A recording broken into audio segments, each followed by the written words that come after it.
ये कहानी 1984 कर्नाटक के एक छोटे से शहर की है। शहर में कई दिनों से काफी हलचल मची हुई थी। रोज रात में शहर का कोई ना कोई मर्द घर से गायब हो रहा था। ये खबर सुनकर वेंकट नाम का एक रिपोर्टर उस शहर में पहुंचा। शाम के कुछ 6 ही बजे होंगे, पर शहर के लोग जल्दी जल्दी अपनी दुकानें बंद करके घर लौट रहे थे। वेंकट ने देखा कि हर घर के बाहर कन्नड़ा में नालेबा यानी कल आना ऐसा लिखा है। उसने वहां एक पुजारी को रोक के पूछा कि शहर में ये सब क्या हो रहा है। उस पुजारी ने उसे बताया कि शहर में एक लाल साड़ी वाली चुड़ैल घूम रही है।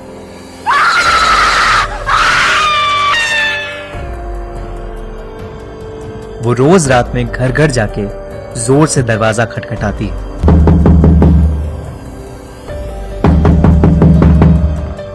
और घर के अंदर जो भी मर्द है उसका नाम पुकारती है। कोई भी आदमी उसकी आवाज को नजरअंदाज नहीं कर पाता और दरवाजा खोल देता है।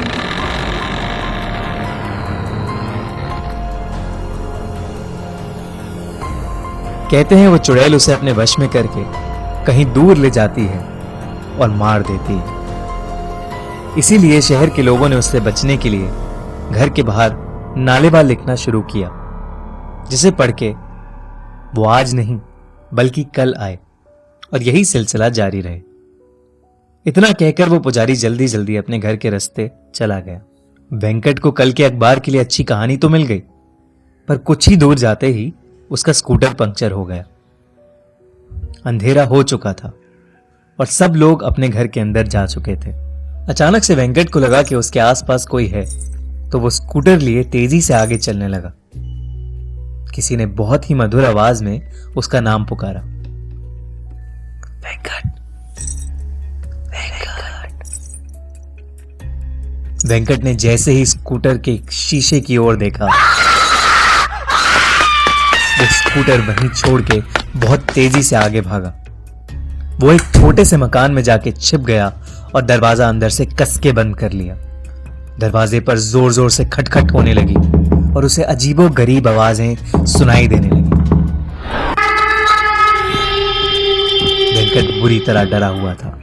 कुछ देर बाद जब सारी आवाजें शांत हुई तो उसने बहुत हिम्मत करके दरवाजा खोला।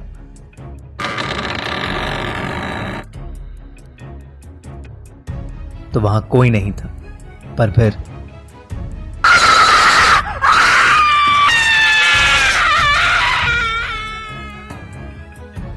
सुबह हुई तो वेंकट उसी घर में बेहोशी की हालत में पड़ा मिला। वो दिन था और आज का दिन है। वेंकट को कभी समझ नहीं आया कि उस रात उसके साथ क्या हुआ। शहर के लोगों ने कहा कि वो शहर का नहीं है, शायद इसीलिए बच गया। कुछ महीनों बाद उस चुड़ैल का कोई किस्सा सुनने में नहीं आया। आज भी उस शहर के लोगों ने अपने घर के बाहर नालेबा यानी कल आना ऐसा लिखा है। फिल्म स्त्री इसी सच्ची कहानी पर आधारित है। सब्सक्राइब करिए और सुनिए हर मंडे एक ऐसी ही सच्ची हॉरर स्टोरी। और अगर आपके पास भी कोई ऐसी ही कहानी या अनुभव है